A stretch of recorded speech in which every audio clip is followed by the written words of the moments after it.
Françaises, Français, je m'appelle Marc Granier. Je suis né, comme Jean Moulin, à Béziers, le 28 octobre 1953. Et ce que j'ai à vous dire est très grave. En effet, je me suis aperçu que nous vivons dans une dictature depuis longtemps. Monsieur Fioril m'a expliqué il y a 3-4 ans et j'en ai conclu que, évidemment, ça n'a été que de la confirmation de ce que je pressentais, de ce que je ne voulais pas croire. J'ai été muté à la CRS numéro 1, à la section moto d'escorte, qui s'occupe des hautes personnalités depuis que le général de Gaulle a nommé cette CRS numéro 1 pour la protection des hautes personnalités. J'y suis arrivé pour représenter la CRS 1 en compétition. Je l'ai dignement représentée pendant 35 ans. J'ai eu des tas et des tas d'articles et de photos et j'ai toujours mis en avant ma fierté d'être CRS. Et le 11 avril 2006, alors que nous étions en entraînement de tir à moto au fort de Montlignon, j'ai gravement été blessé par balle. La balle est rentrée dans mon dos et est ressortie au nombril. Elle est passée sous le gilet pare-balles et j'ai ramené la moto, il me restait une 50aine de mètres à faire. On m'a descendu de la moto, on m'a déshabillé, la balle était posée sur le nombril. À ce moment-là, le fonctionnaire qui m'avait tiré dans le dos à bout portant, je lui ai demandé de venir, je lui ai donné la main et je lui ai dit « Régis, ça n'est pas grave, hein, je préfère être à ma place qu'à la tienne. » Et pendant 2 ans, j'étais persuadé que c'était un accident. Et puis, le comportement de Régis m'a paru bizarre. Non seulement il ne m'a plus jamais reparlé de cet accident, mais je me suis aperçu, sans qu'il me le dise, qu'il ne pouvait pas me saquer. Et là, j'ai mené mon enquête. Et vite fait, je me suis aperçu que cela avait été commandité. N'hésitez pas à parler aussi de ce que vous aviez découvert de ces détournements de fonds. Alors, sur le moment, je me suis... quand j'ai découvert que ça avait été commandité, j'ai mis quelque temps à être sûr, j'en ai parlé avec des amis de confiance et j'étais persuadé que, je suis persuadé que ça a été commandité par monsieur Claude Guéant, qui était à l'époque directeur du ministre de l'Intérieur, monsieur Sarkozy. Ils avaient comploté ça parce que j'étais un sous-brigadier, c'est-à-dire le brigadier c'est déjà une merde. Alors j'étais déjà moi une sous-merde. Alors une sous-merde, on n'hésite pas à éliminer une sous-merde qui fait chier. Seulement mon combat, je l'ai fait et je ne baisserai jamais les bras parce que je veux que les Français sachent que M. Robert Moulin, ministre du Travail, a été assassiné, que M. le Premier ministre Bérégovoy a été assassiné, que M. Coluche a été assassiné. Des gens comme Coluche, on lui avait proposé la Légion d'honneur et par derrière on l'assassine. Comment pouvez-vous supporter de telles injustices? Alors on m'a dit, mes camarades de travail m'ont dit, « Oh mais Marc, oublie tout ça, prends ta retraite, et puis pars à l'étranger. » Et je leur ai dit, non, je suis un ancien béret rouge ne trahit pas et ne n'abandonne pas. Un béret rouge n'abandonne jamais. Béret rouge, béret vert, tous ensemble. Tous, les bérets rouges, les anciens bérets rouges, les anciens bérets verts, venez avec nous le 5 mai 2018, place de la Concorde. Nous devons mettre fin à ces criminels qui nous gouvernent. Voilà, ça c'est pour les paras. Maintenant, mes collègues, il y en a qui ont eu les larmes aux yeux quand ils ont compris que ce que je disais était la vérité. Parce que la blessure par balle, ça allait, j'aurais encaissé. Si, à ce moment-là, on m'avait dit, écoutez, monsieur Granier, on a fait une connerie, mais voilà, est-ce que... Eh bien non, ils sont allés plus loin. Et ils sont allés à un endroit où je ne pardonnerai jamais. C'est impardonnable. Ils ont comploté pour, à 3 reprises, me mettre une balle dans la tête et dire que c'était un suicide. Ah ben bien sûr, le policier, il a son arme individuelle, hein, et puis c'est facile. C'est facile. Il y en a beaucoup qui ont été éliminés comme ça. Énormément. Je connais mon ami Xavier Merlin, qui travaillait à la direction zonale.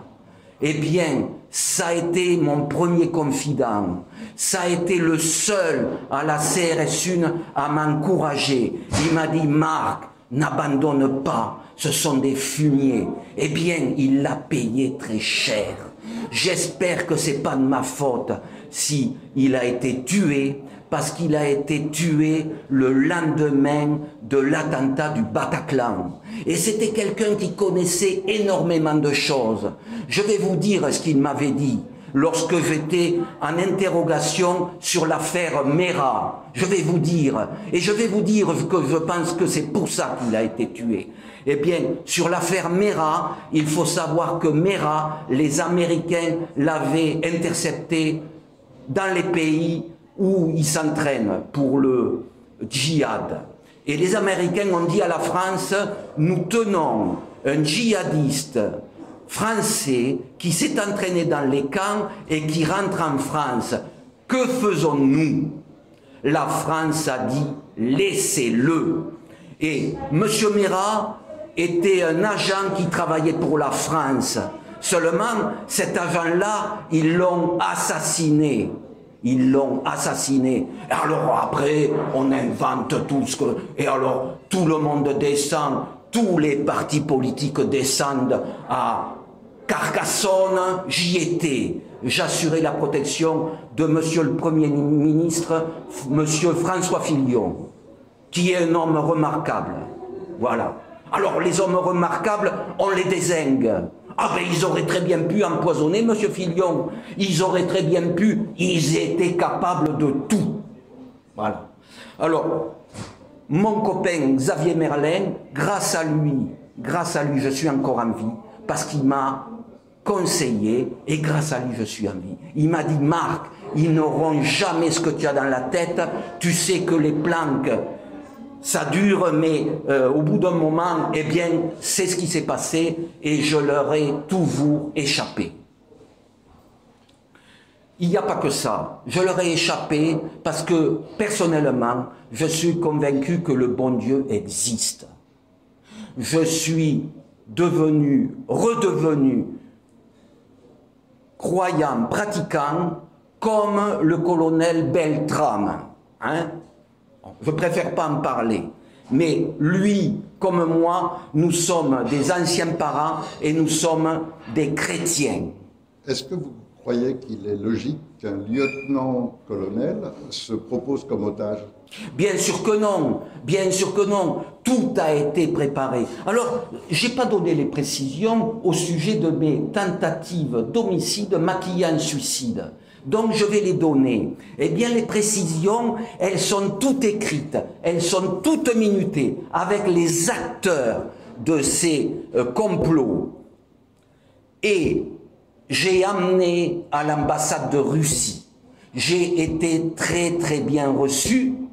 Ils m'ont écouté. À 3 reprises, je suis allé à l'ambassade de Russie. Bien sûr, on m'a toujours empêché d'y aller. Alors j'y allais avec ma petite 125 Yamaha et je passais tous les feux rouges et personne ne pouvait me suivre. Et je les ai ruinés parce que maintenant, s'il m'arrive quelque chose, eh bien, il suffit de demander à l'ambassade de Russie d'avoir ces écrits où tous les noms des fonctionnaires impliqués sont notés. Et on fait ça aussi au Conseil national de transition. Et on les a aussi le dossier. Au Conseil national de transition aussi. Et j'ai rencontré 4 avocats. Le premier avocat que j'ai rencontré, Maître Gilbert Collard, il a été bien avec moi. Parce qu'au début, il m'a aidé. Et il m'a dit, monsieur, qu'est-ce que vous voulez faire? Je lui ai dit, la tentative d'homicide par balle, j'ai pas rêvé, je l'ai bien pris la balle. Alors je veux déposer plainte. Il m'a dit d'accord, on se revoit la semaine prochaine.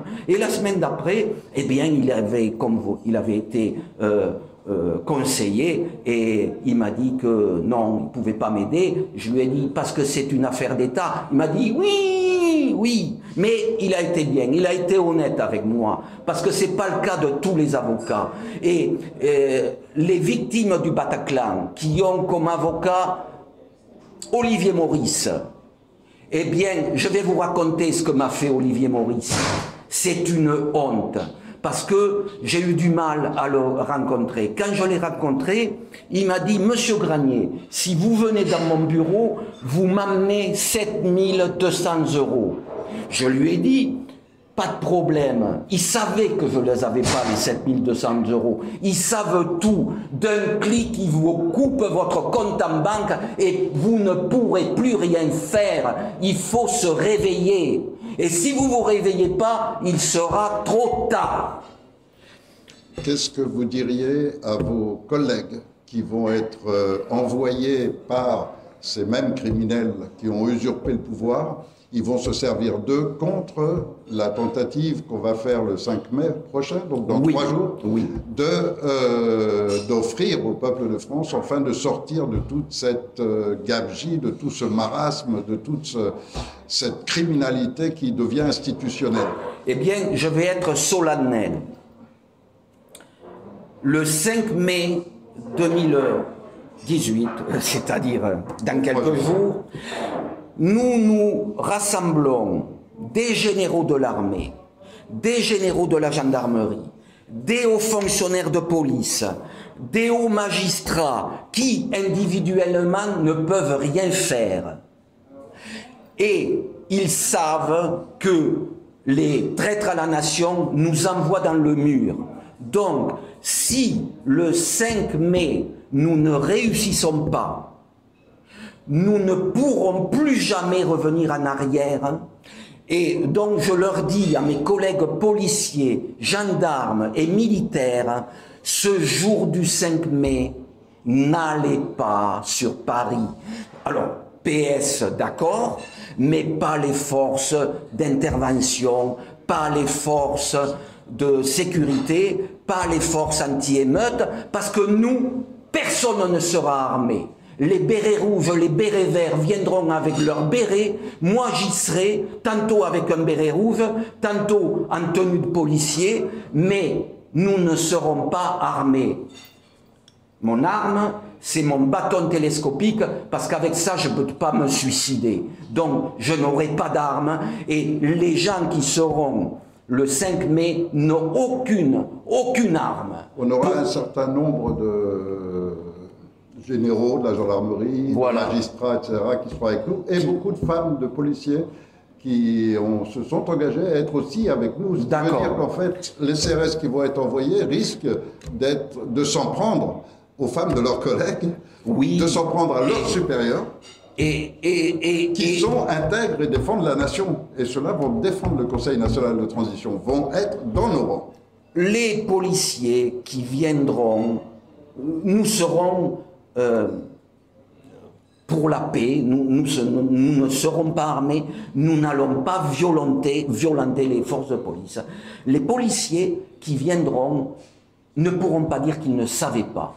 Je leur demande de ne pas écouter les ordres de la hiérarchie franc-maçonne, parce que ceux-là sont des traîtres à la nation. Et ceux qui vous obligeront à y aller, je vous le garantis, vous n'aurez pas d'excuses. Si vous y êtes, c'est que vous aurez voulu, parce que je vous ai prévenu. Moi, je suis qu'un petit trou du cul, mais vous ne pourrez pas dire que vous ne saviez pas. Merci, Marc.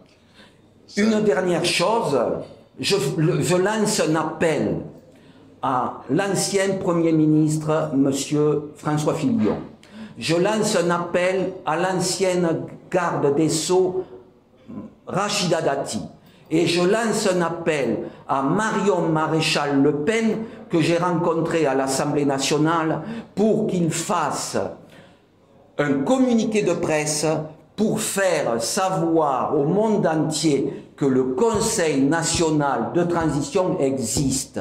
Je vous demande du courage, il faut du courage, mais faites-le. Et si vous ne le faites pas, vous ne pourrez pas dire que vous ne saviez pas. Je sais que vous êtes comme moi, que vous êtes chrétien, je le sais.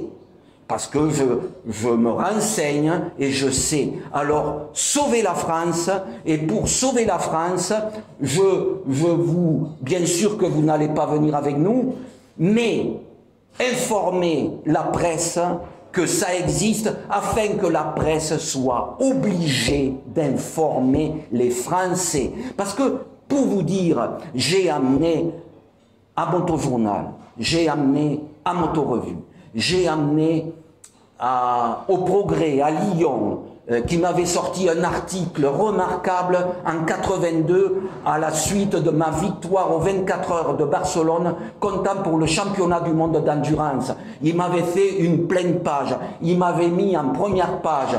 J'étais un policier motocycliste qui brillait en compétition, mais à l'époque, les motocyclistes policiers, on ne leur jetait pas des pierres dessus.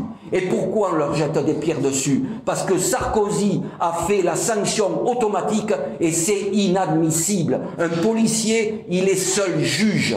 Et donc, je vous dis, tous les Français qui m'écoutaient, la sécurité routière sera faite par des anciens motards de la police nationale, des anciens motards de la gendarmerie nationale, et ça va changer, ça va être fini ces conneries de 51 à l'heure et bing, et on vous prend, et on vous prend, et on vous prend. Vous en avez jamais assez qu'on vous prenne de partout. C'est bon, réveillez-vous, venez avec nous. Voilà. Merci, monsieur Granier. Vous êtes un homme d'honneur et c'est admirable. Et s'il y a beaucoup de gens comme vous, je crois que rien n'empêchera le peuple de reprendre ses pouvoirs. Parce que nous sommes dans le droit. Merci à vous, parce que grâce à vous, nous allons gagner. On va y arriver. Merci, monsieur Fleury. Merci.